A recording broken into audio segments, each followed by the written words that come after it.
Your turn, Sylvia. Talk about the two doors. About the what? Two doors. Okay. You want me to tell it? Yeah. All right.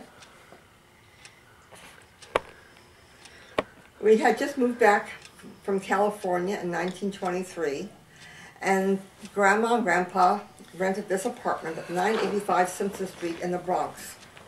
Apparently, it had been two apartments which they converted into one regular apartment. But they two apartments each had their own door, so we had two front doors.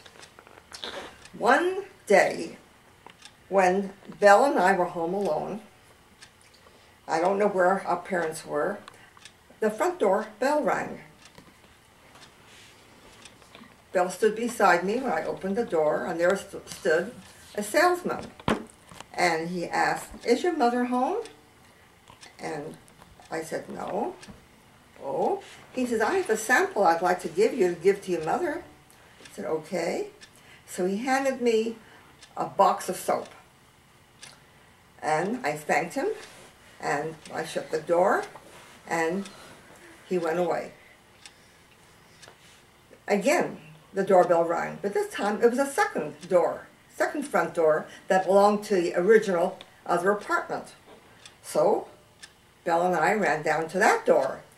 We opened the door, and there stood the same salesman. And he looked at me and looked at Belle very quizzically, and he said, "Haven't I seen you there? Haven't I seen you before?" And we both shook our heads sheepishly and said, "I never saw you before." He said, "Are you sure?" I said, "Yeah." And Belle nodded her head too. And we chuckled as we sort of glanced at each other. So he said, "I'd like to give this box of soap to you and give it to your mom and tell her to use it. We hope that she buys the soap." And we said, "Thank you." And we shut the door, and he went on his way. And of course, after we shut the second door, we laughed like heck. But that's not the end of the same story. So I know Belle will say, and she'd be right, that I conjured up something naughty. And what was that? I said, "Let's play a trick on our neighbors. Let's go to the second door, and let's open it, and let's go across the hall, and ring the doorbell, and run back into our apartment, and sort of leave the door slightly ajar so we could see what's happening." So we ran out, we rang the doorbell, ran back real fast, and shut the door, leaving it slightly open, and the neighbor comes, opens the door, and looks around, and you hear him say, "There's nobody here." Then he withdrew, shut the door, and sat down. Well, it didn't take more than a few minutes. I went out, and I did the same thing again, and ran back into the apartment. Before I shut the door completely, there he was again, looking for someone who might have rung the doorbell, and there was nobody there. I must have repeated this about 3 or 4 times.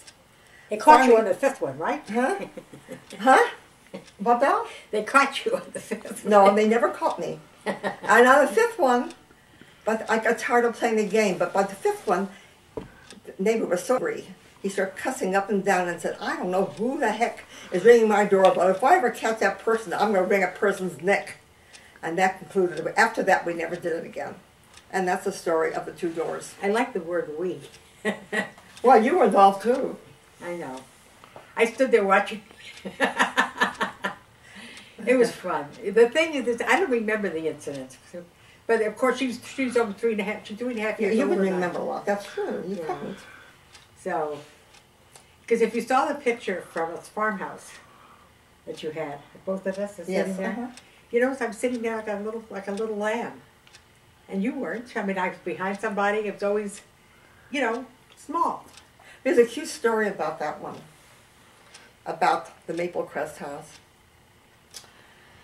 There was a very famous little girl movie star named Baby Peggy. Remember that one? No. No. Well, Baby Peggy. Baby Peggy. It turned out later that Baby Peggy's father was a principal at Roseville High School when I went there.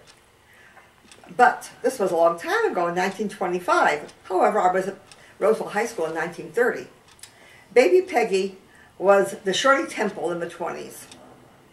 And she wore a Buster Brown haircut. Brown hair like this, part of the middle with a bang. And I said to my sister, Belle, you know, Belle, I think when we come back, I think we should do something about getting into the movies. And let me fix your hair. I said, you need bangs. So I took a comb and I combed some bangs for her. But the bangs were uneven. So I said, let me straighten them. So I went and got his scissors and I cut across the bangs. But unfortunately, I didn't have good measurement, so the bangs went askew, up like this. So I said, that won't do. I have to straighten it out. So I took the scissors and I cut it this way. Well, this ended up higher. It ended up finally, your bangs were all the way up, practically up to your forehead, and it was still crooked. Well, needless to say, when my mother saw what I had done to Belle, boy, did I get into trouble. Boy, I'll tell you. And that's the end of the story of Belle becoming Baby Peggy Jr.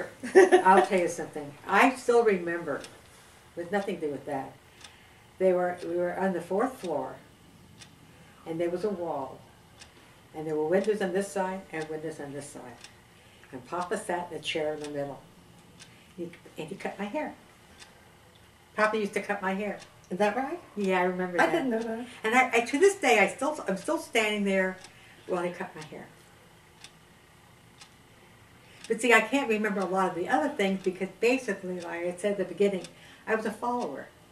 Well, the younger child always follows the older child. That's right. And I never argued. I never debated. That's the way it was. You know. Well, all children do that. I mean, the younger child always follows the older child. Didn't Diane always follow you? You know, where you played with, what's his name, Stevie Bortz, and Diane would trail along with you. Well, you know, we're talking about all those days. I don't, you know, I think because you were the oldest, Mom always had you watch over me, too. Mom always gave me the responsibility to watch over everybody. Well, watching over Sybil was another story. But watching over me because I was the older one. That's right. So my sister said, climb the apple tree, I was a climber anyway. You were a tomboy as a child. Belle was really a tomboy. I was very sedate and she was a tomboy. And that's why it was easy for me, without even realizing it, I was only 8 years old myself, to encourage her to do things because I knew she could do them. And she would